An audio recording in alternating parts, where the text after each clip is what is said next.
Good afternoon, students. Today we are going to start our other topic, new social and political groups. पिछले जो topic में हमने वो किया कि कैसे जो उस टाइम पे जो हिस्टोरियंस और उनके रिसोर्सेज टाइम टू टाइम कैसे चेंज आते हैं, जैसे जैसे वहाँ पे रूल्स में चेंज आता है, रूल्स रेगुलेशंस में चेंज आता है, कोई नया रूलर आता है तो उस हिसाब से उस सोसाइटी में चेंज आता है, तो उसी चेंज के हिसाब से जो उसके सोर्सेज हैं हिस्टोरियंस को उस हिसाब से अवेलेबल होते हैं।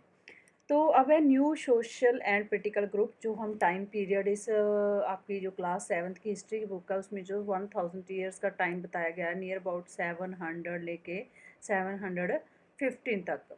तो ये टाइम पीरियड इसमें बताया गया है। तो इसमें इसमें हमने यही करना है कि इस टाइम पे क्या ह्यूज चैलेंज थे हिस्टोरियंस के सामने, क्या क्या उस टाइम पे चैलेंज थे उनके सामने। तो at present different movements in this period new technologies made their appearances. इस टाइम पीरियड के दौरान एक कुछ नए टेक्नोलॉजी अपीयरेंस हुई, जो like the Persian wheel in irrigation. तो कौन को टेक्नोलॉजी की बात हो रही है? देखो, एक एंशियंट हिस्ट्री में आपने पढ़ा था कि वो टाइम था जब लोगों के पास कुछ भी नहीं था, और एक अब ये टाइम है कि टेक्नोलॉजी की बात होनी शुरू हो गई, चेंजेस की बात आनी शुरू हो गई। तो जिसमें सबसे पहले पर्शियन पर्शियन जो हमारे सेंट्रल एशियन कंट्रीज़ के बीच में लाइक ईरान वगैरह हो गया, वहाँ पे पर्शियन एक लैंग्वेज है। तो उन पे लैंग्वेज फ़ारसी है, तो वहाँ पे जो लोग रहते हैं उनको पर्शियन बुलाते हैं। तो उस टाइम पे जो Persian wheel in irrigation, irrigation के लिए पर्शियन व्हील का यूज़ शुरू हो गया था। आपको याद होगा, एक वो टाइम था जब जो लोग अपनी एग्रीकल्चर या इरिगेशन है बड़े मुश्किल से हाथों से, और उनके पास टूल्स भी नहीं होते थे, कैसे वो पत्थर से टूल्स बनाते थे। तो अब उनके पास वो इस टाइम के पीरियड में इतनी ज़्यादा एडवांसमेंट आ गई कि जो पर्शियन व्हील इन इरिगेशन भी आ गया था। एक व्हील देखो, ये आप देख रहे हो, ये एग्रीकल्चर के लिए यूज़ किया जा रहा है। Irrigation, so not agriculture, irrigation. Irrigation क्या मतलब? कैसे आपने अपने फील्ड्स में, खेतों में पानी पहुंचाना है, तो वो इस व्हील के ज़रिए ही पानी धरती से निकाल के अपने खेतों में, अपनी ज़मीनों में पहुंचाते थे। तो ये पर्शियन व्हील भी अब हमारे सब कॉन्टिनेंट में आना शुरू हो गया था। The spinning wheel in weaving, और वीविंग के लिए स्पिनिंग व्हील आ गया था, जिसको आप चरखा भी बोलते हो, आपने अपने घरों पे देखा होगा। तो इस टाइम पे स्पिनिंग व्हील भी आ गया था। And fire arms in combat, और युद्ध के लिए, लड़ाई के लिए फायर आर्म्स मतलब हथियार आ गए थे, वेपन्स आ गए थे। पहले लोग टूल्स कैसे हथियार बनाते थे, लाइक पत्थर के थे, उसके बाद मेटल्स के आ गए, लेकिन अब स्पेशल वेपन्स भी तैयार हो गए थे, लाइक छोटी बहुत जैसे आप देखते हो, तोप देखते हो और राइफल्स देखते हो। तो ये इस टाइम पे युद्ध के लिए यूज़ होनी शुरू हो गई थी। तो ये इसी टाइम पीरियड के, जब ये इस पीरियड में जो भी चेंजेस आए उस हिसाब से ये होनी शुरू हो गई थी। न्यू फूड्स, नए नए फूड्स आए, बेवरेजेस, पीने का बेवरेज, पीने के सामान आया उस टाइम पे सब कॉन्टिनेंट में। आप बार बार एक वर्ड सुन रहे हो, सब कॉन्टिनेंट। सब कॉन्टिनेंट एक वर्ड आप सुन रहे हो। क्या है ये सब कॉन्टिनेंट वर्ड? सब कॉन्टिनेंट का मीन्स मतलब है कि इस टाइम पे जो भी सब कॉन्टिनेंट लाइक आज जो हम जो इंडिया है, उस टाइम पे जो इंडिया, उसके और भी बहुत सारे पार्ट्स थे। ओनली ये वाला इंडिया जो आज आपके सामने मैप में, वही नहीं था। उस टाइम पे सब कॉन्टिनेंट्स उस सबको बुलाया जाता था, बांग्लादेश को, भूटान को, इंडिया को, मालदीव को, नेपाल को, पाकिस्तान को और श्रीलंका को, इन सबको मिलके क्या बुलाया जाता था? एक सब कॉन्टिनेंट बुलाया जाता था। तो उस टाइम पे ये सब कॉन्टिनेंट जिसमें ये सारे कंट्रीज़ हैं,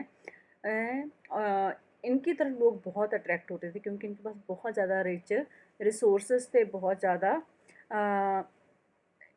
लोग इनकी तरफ अट्रैक्ट थे। बहुत ही रिच एंड वेल्थ कॉन्टिनेंट था ये, उस टाइम पे सब कॉन्टिनेंट था। तो उस टाइम पे न्यू फूड्स आए, न्यू बेवरेजेस, पीने का सामान आया। जैसे यहाँ पे एग्जांपल दी गई है, अराइव्ड मतलब जो लोग बाहर से, जो इन्वेडर्स बाहर से आए थे उनके साथ वहाँ से बहुत सारा सामान भी आया, जैसे हमने यहाँ पे कहा कि जो पर्शियन व्हील आया, ठीक है, ये उनके लोगों से बाहर से आया, हमारा अपना नहीं था। ऐसे खाने में पोटैटो, जो आप लोग बहुत चिप्स चिप्स पसंद करते हो, वो पोटैटो कहाँ से आया, वो भी बाहर से आया, इन्वेडर्स के थ्रू आया। कॉर्न आया, मक्की, चिलीज़, मिर्चे, टी और कॉफ़ी, ये सारी जो सामान है ये इन्वेडर्स के साथ ही हमारे यहाँ पे खाने, ये सिर्फ थोड़ी सी चीज़ें यहाँ पे मेंशन की, और भी बहुत कुछ आया है। तो खाने पीने का सामान और न्यू एडवांसमेंट, न्यू टेक्नोलॉजी जो हमें बाहर से लोग आए, जो हमारे सब कॉन्टिनेंट है, उन्हीं के थ्रू हमें मिली है। ठीक है, आगे देखो।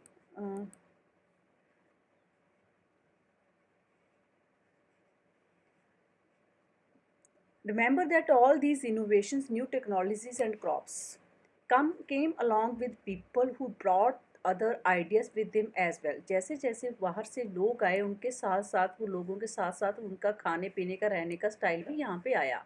तो न्यू टेक्नोलॉजी, न्यू क्रॉप्स भी उन्हीं के साथ हमें यहाँ पे, हमारे को यहाँ मिली हैं। ठीक है, आगे देखो। As a result this was a period of economic, हाँ ये बहुत इंपॉर्टेंट है क्योंकि हम टेक्नोलॉजी की बात कर रहे हैं, हम बेवरेजेस की बात कर रहे हैं, स्पिनिंग आ रही है, न्यू न्यू वेपन्स आ रहे हैं उस टाइम पे वॉर के लिए। तो इन सब चीज़ों से हमें क्या मिलता है इस पीरियड में, कौन से पीरियड में, जो 700 का, जो 15 का पीरियड है, इस पीरियड के बीच में और इस पीरियड के बीच में हमें क्या मिलता है कि इस पीरियड के बीच में बहुत ज़्यादा चेंजेस आए, किसमें, हमारी इकोनॉमिक लाइफ में, हमारी इकोनॉमिकली हम आगे से पहले से वो हो गए, पॉलिटिकल लाइफ में, सोशल लाइफ में और कल्चरल लाइफ में। कैसे, आप कहोगे इकोनॉमिक लाइफ और पॉलिटिकल लाइफ में कैसे। इकोनॉमिकली अब हम सॉलिड होने लग गए क्योंकि काम बढ़ गया है, टेक्नोलॉजी आगे आ रही है। पहले एक ही काम को कितना कितना टाइम लगता था, अब लेकिन टेक्नोलॉजी आ गई है। पहले जैसे यहीं पे देख लो, अगर स्पिनिंग व्हील है जो यहाँ पे, सॉरी नॉट स्पिनिंग व्हील, यहाँ पे जो इरिगेशन व्हील है, उससे अब एक आप पानी निकाल के सारे अपने फील्ड्स को दे रहे हो। और स्पिनिंग व्हील है, पहले हाथ से कपड़े वीव करते थे, अब स्पिनिंग व्हील आ गया है, वो बड़ी मुश्किल से बनाना पड़ता था, नेचुरली स्पिनिंग व्हील आ गया तो काम बढ़ गया। तो इकोनॉमिकली भी हम अपने लिए भी सामान बनाने लग गए और उसको लोगों के लिए प्रोवाइड कराने के लिए भी देने लग गए हैं। और लोगों को प्रोवाइड करने के लिए भी सामान हमने बनाना शुरू कर दिया है। तो इसका मतलब क्या हुआ कि इकोनॉमिकली भी we are now solid. Politically बहुत ज़्यादा चेंजेस आए, बहुत सारे पीरियड, बहुत सारे इन्वेडर्स बाहर से आए, तो नेचुरली पोलिटिकली तो चेंजेस होने ही होने थे। सोशल लाइफ हमारी चेंज हुई, जैसे खाने पीने का सामान, ये सब कुछ हमारी सोशल लाइफ में आता, हमारा style, life of style change हो गया।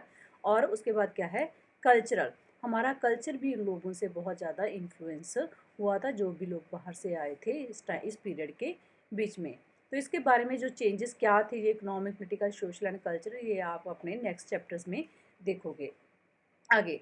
ये पीरियड चेंजेस लाने का तो है ही था, चेंजेस तो आ ही आए थे। और इस टाइम पे क्या हुआ था, ग्रेट मोबिलिटी हुई थी, लोग एक जगह से दूसरी जगह, आप लोगों ने ग्रेट मोबिलिटी, लोगों ने एक जगह से दूसरी जगह पे जाना शुरू कर दिया था। And groups of people travel long distance in search of opportunity, अब लोगों के ग्रुप्स बना के वो लोगों ने एक जगह से दूसरी जगह पे अपॉर्चुनिटी, यानी काम ढूंढने के लिए, कुछ ना कुछ करने के लिए जाना शुरू कर दिया था। The subcontinent held immense wealth and the possibilities for people possibilities for people to carve a fortune. Subcontinent में मैंने पहले बताया कि ये सब कॉन्टिनेंट है जो बहुत सारी कंट्रीज़ को मिलके बना हुआ था, इनके पास बहुत ज़्यादा वेल्थ थी, बहुत अच्छा पैसा था, रिसोर्सेज थे। और इसको लोगों, इस चीज़, इसकी वेल्थ ने लोगों को, जो बाहर के लोग हैं उनको बहुत ज़्यादा अट्रैक्ट किया। इसीलिए तो इंडिया में आपने देखा होएगा बहुत टाइम से कोई ना कोई यहाँ पे आता रहा है और अपनी बहुत सारी जो वेल्थ है वही उस उनको अट्रैक्ट करती थी। हमारे पास बहुत ज़्यादा सोर्सेस थे, हमारे पास नेचुरल सोर्स बहुत ज़्यादा थे, जिसकी वजह से हमारा जो स्टेट है, जो मतलब स्टेट का मतलब हमारा जो कंट्री है, हमारा जो कॉन्टिनेंट है, वो बहुत ही वेल्दी कॉन्टिनेंट था, बहुत ही रिच कॉन्टिनेंट था। One group of people who became important in this period, कहते हैं इस पीरियड में जो सबसे इम्पॉर्टेंट ग्रुप है वो कौन सा था जो बना था, वो थे राजपूत्स। ठीक है, राजपूतों के बारे में आपने सुना होगा। राजपूत थे वो, और इन्होंने उस टाइम पे, राजपूतों ने उस टाइम पे ये बहुत ज़्यादा इनकी इम्पोर्टेंस थी उस टाइम पे। और ये लोग, ये राजपूत वर्ड किस चीज़ से बना हुआ है? राजपुत्रा, मतलब किसका? मतलब सन ऑफ अ रूलर, राजा का बेटा राजपुत्रा। तो ये टर्म जो राजपूत से आजकल हम यूज़ करते हैं, तो वो इसको इस टर्म से रिलेटेड माना जाता है, राजपुत्रा से रिलेटेड माना जाता है। आगे देखो, between the 8th and 14th century, 8th and 14th centuries, 8वीं से लेके 14th सेंचुरी तक ये term applied more generally body of warriors who claimed Kshatriya caste status. 8th period से लेके 14th सेंचुरी तक इस टर्म को, जो राजपुत्रा टर्म है, राजपूत टर्म है, वो किसके लिए यूज़ की जाती थी? मोस्टली उनके लिए यूज़ की जाती थी जो बॉडी ऑफ वॉरियर, जो वॉर के मैदान में, युद्ध के मैदान में लड़ने के लिए जाते थे। और उनको उस टाइम पे कौन सी कास्ट से रिलेटेड माना जाता था? उसको एक कास्ट स्टेटस दिया गया था, उसका नाम था क्षत्रिय। ठीक है, आपने सुना होगा ब्राह्मण, क्षत्रिय, शूद्रस। तो उस टाइम पे क्षत्रिय एक बॉडी ऑफ वॉरियर्स थी, जिनको क्या बुलाया जाता था? राजपूत बुलाया जाता था। और ये किस टाइम पीरियड में इनको बॉडी ऑफ वॉरियर्स और क्षत्रिय बोला जाता था? 8th एंड 14th सेंचुरी के बीच में इनको बॉडी ऑफ वॉरियर्स मीन्स क्षत्रिय बुलाया जाता था। द टर्म, आगे देखो, the term included not just rulers and chieftains, not just rulers and chieftains, but also soldiers and commanders who served in the armies of different monarchs, monarch मतलब राजा के under, all over the subcontinent। तो कहते हैं जितने भी soldiers थे, commanders थे, जो डिफरेंट मोनार्क्स के अंडर काम करते, वो सब इस सब कॉन्टिनेंट पे उस टाइम पे अवेलेबल थे, जहाँ होते थे। द शेवेलरिक कोड ऑफ कंडक्ट, शेवेलरिक मतलब, यानी राजपूत की बात हो रही है, तो उस टाइम पे शेवेलरिक मतलब डिसिप्लिन, एक तरह का शिष्टाचार। Code of conduct, extreme valour and great sense of loyalty were the qualities of attributed to the Rajput by their poets and bards. तो कहते हैं कि जो राजपूत है ना, उनके लिए एक चीज़ बड़ी फेमस थी कि वो एक कोड ऑफ कंडक्ट, यानी उनके कुछ रूल्स एंड रेगुलेशंस होते, वो उनसे कभी भी बाहर नहीं जाते, उनको फॉलो करते हैं। तो इसीलिए राजपूत कहते हैं कि अपनी ज़बान पे जो उन्होंने निकाल दिया है, वो उससे कभी भी पीछे नहीं जाते, आप जो आम लैंग्वेज में कहा जाता है। तो इसलिए कहते हैं कि उनका कोड ऑफ कंडक्ट, जिसके लिए राजपूत बहुत ज़्यादा फेमस थे। अदर ग्रुप, इसके अलावा राजपूत के अलावा और कौन कौन से ग्रुप थे? मराठास थे उस टाइम पे, सिख्स थे, जाट्स थे, अहोम्स थे, एंड कास्थास थे। और इस कास्ट, ये किन लोगों की कास्ट थी? Caste of scribes and secretaries.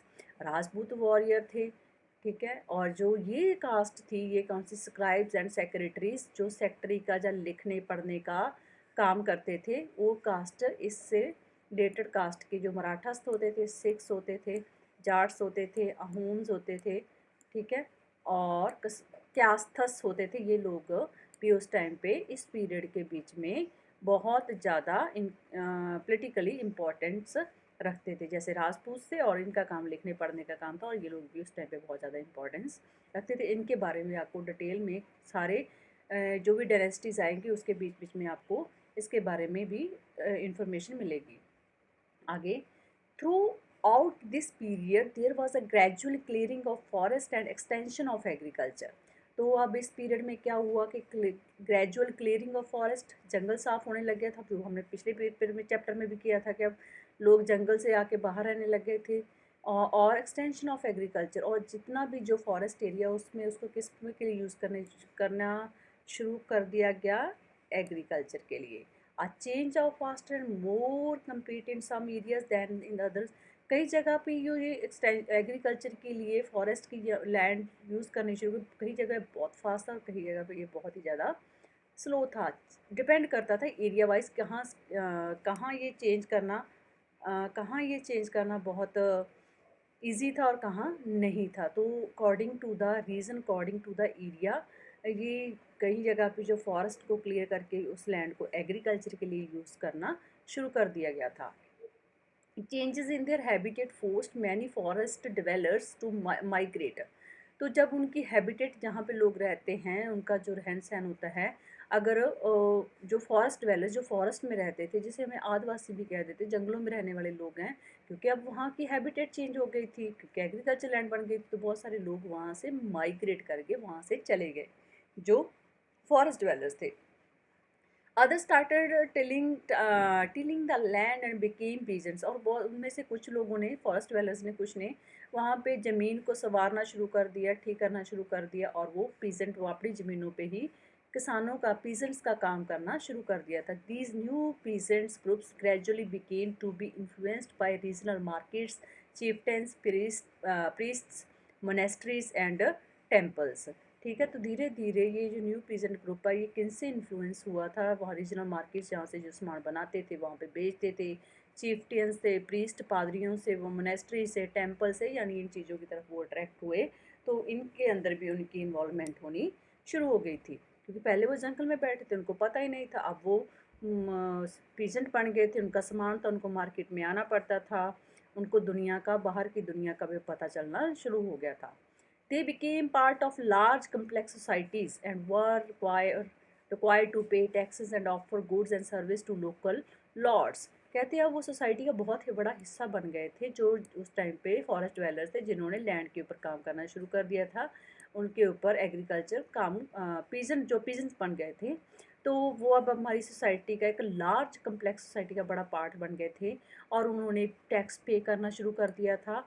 और अगर टैक्स पे करते थे, टैक्स किस रूप में? या तो ऑफर गुड्स, जो आप वहाँ पे उनकी ज़मीन पे कुछ भी होता था, गुड्स एंड सर्विसेज, अगर बाई चांस वहाँ पे हानि बहुत ज़्यादा और हो रहा है, क्रॉप्स हो रही हैं, तो वो उसको टैक्स के रूप में किसको पे करते थे? लोकल लॉर्ड्स को, जो वहाँ पे लोकल रूलर होता था, उसको पे करते थे।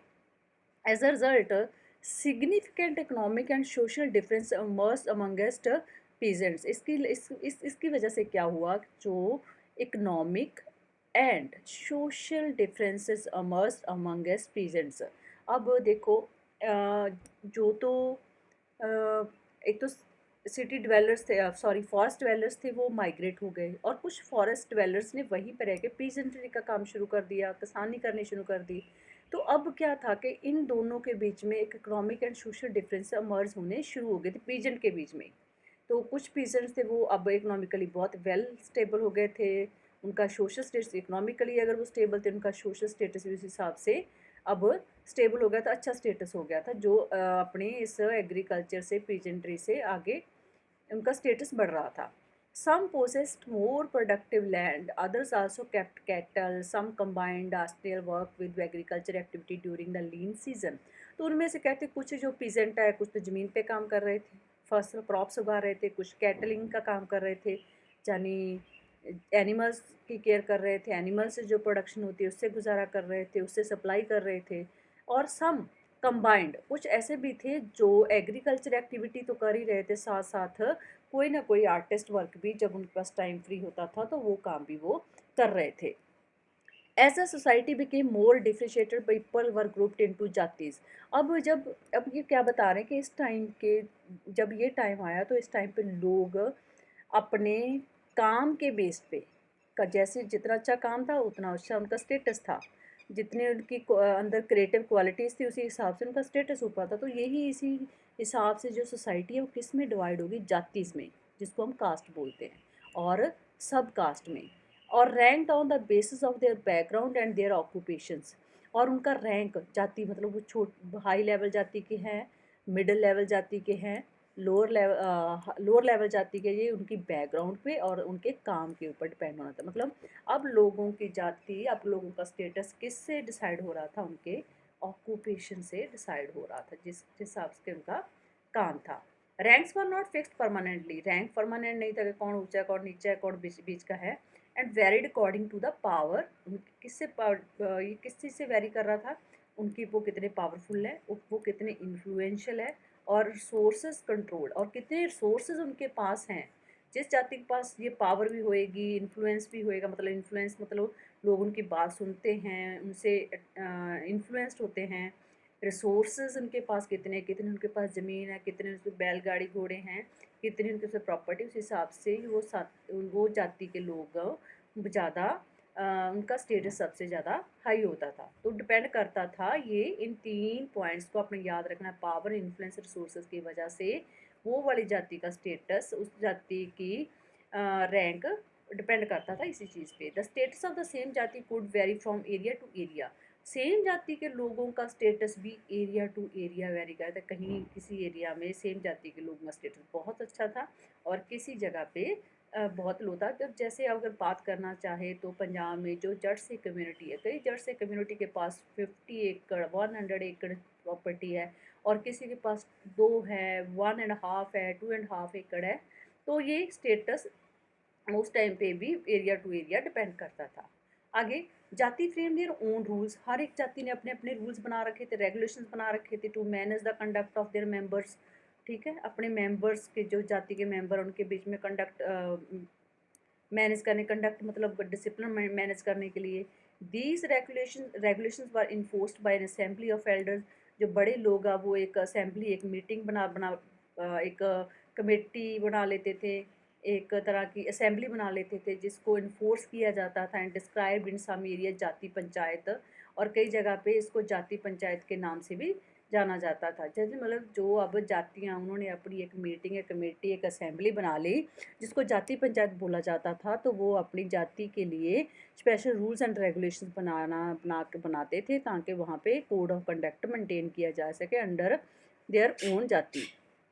But jatis were also required to follow the rules of their village. और जातिस को किसके रूल, अपने विलेज के सारे रूल्स भी फॉलो करने होते। जिस गांव में वो जाति रहती थी उसको उसके रूल भी फॉलो करने होते थे और उनकी अंदर जो जाति है, कम्युनिटी है, उसके भी रूल्स फॉलो करने होते थे। Several villages were govern by the chieftain. जो बहुत सारे विलेजेस है उसको कौन गवर्न करता था? चीफ्टेन मतलब कोई हायर अथॉरिटी करती थी। ठीक है, बहुत सारे विलेजेस होते थे एक हायर अथॉरिटी के अंदर। जो अब हम ये सारे तुगलक डायनेस्टी, मुगल डायनेस्टी और खिलजी डायनेस्टी ये सब करेंगे, उसके अंदर चीफ्टेंस कैसे विलेज सिस्टम आएगा, विलेज एडमिनिस्ट्रेशन आएगा, वो हम इस बुक में आपके अंदर अगले आने वाले चैप्टर्स में करेंगे। Together they were only one small unit of a state. कहते जब वो इकट्ठे होते थे तो वो क्या था, एक one small unit of a state. एक स्टेट है, मान लो पंजाब है, तो जब वो इकट्ठे थे उनके पास एक वन स्मॉल यूनिट होता था किसके अंदर? चीफ्टेंस के अंदर। ठीक है, जो उस टाइम पे एक हायर अथॉरिटी होती थी। तो ठीक है स्टूडेंट्स, अब आपने देखा कि इसमें हमने क्या किया कि कैसे राजपुत्रास के बारे में पढ़ा, political, socially and economically change आ रहा था। जैसे ऑक्यूपेशन चेंज हो रहे थे, ऑक्यूपेशन चेंज होने से लोगों का स्टेटस चेंज हो रहा था, स्टेटस चेंज होने से कैसे मतलब लोगों ने अपना कोड ऑफ कंडक्ट, अपनी जाति को बचाने के लिए, अपनी जाति को बेस्ट बनाने के लिए कोड ऑफ कंडक्ट बनाया था। और कैसे विलेजेस में अब डिसिप्लिन आना शुरू हो गया था और विलेजेस किसी न किसी हायर अथॉरिटी के अंडर होते थे। तो अब ये चेंज आप अगर पिछली 6 क्लास की बुक को देखोगे उसके हिसाब से इसमें अब चेंज आना शुरू हो गया था। बाकी हम बच्चे कल रीजन और एंड अम्पायर, रीजन्स कौन कौन से और कौन कौन से एम्पायर्स थे इस 700 से लेके 1750 तक, वो हम ये टॉपिक कल करेंगे। होप आपको समझ आ गया होगा। तो आपने इस टॉपिक को ध्यान से करना है। राजपूत हो गए, मराठा सिख अहूम्स कथा हो गए, क्यास्तास हो गए, और कैसे फॉरेस्ट डिवेलर्स माइग्रेट हुए, कैसे वो पीजेंट बने, कैसे जातिज आई, कैसे जाति पंचायत आई, तो कैसे एक ही थोड़े से गांव को मिलके एक स्मॉल यूनिट ऑफ स्टेट बनाया जाता था। तो ये सब आपने ध्यान से एक बार आप इसको रीडिंग दे लेना। अगर कोई डाउट हुआ तो आप मेरे को पूछ सकते हो। Thank you.